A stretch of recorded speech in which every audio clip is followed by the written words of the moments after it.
الناس ما يعجبهم اللي تسويه، فلا تشغل أفكارك تدور رضاها.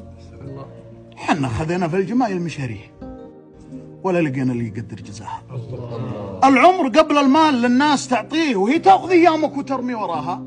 ترى التقشف في اقتصاد البلد فيه عبره، تجنبنا الظروف وعناها. الرجل يتقشف بعد فيها قاويه، ترى الهقاوي نازل مستواها. من يرفع الهقوه مثل قصر يبنيه، الواقع بيهدم قصور بناها. حتى ولو كانت مع شخص يغليه، الناس فالتالي قصير مداها. والاعتدال في ديننا شيء نبغيه، ونحارب المتطرفين وغثاها، لكن ما نلغي النشام مباديه ونكرهها للتقوى ونبحث خفاها. الكل شيء ميزان عدل يقديه، وتكرم شواربها وتكرم واللي خذ الخوة تسالي وترفيه، ما هو مثل من صانها واحتماها.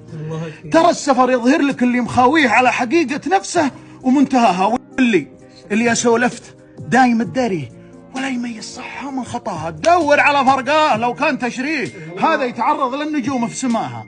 واللي جات العزايم تلاقيه اول من يفك الصحون وغطاها.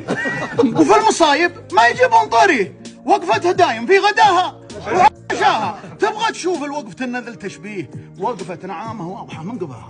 واللي اناديت له قال لبيه، ويفز ويهول نفسك عناها، ويجيك من اوله ويسوق تليه. ما فيه عليا شافها ما رقاها، انا دخيلك دلني وين الاقيه. هذا مثل غر السحايب وماها، اللي بيعطيني حلاياه بعطيه 100 من اللي قد فحصنا دماها. ما عاد واشبهه كثيرين، يا هي الله يجازي كل نفس بعطاها.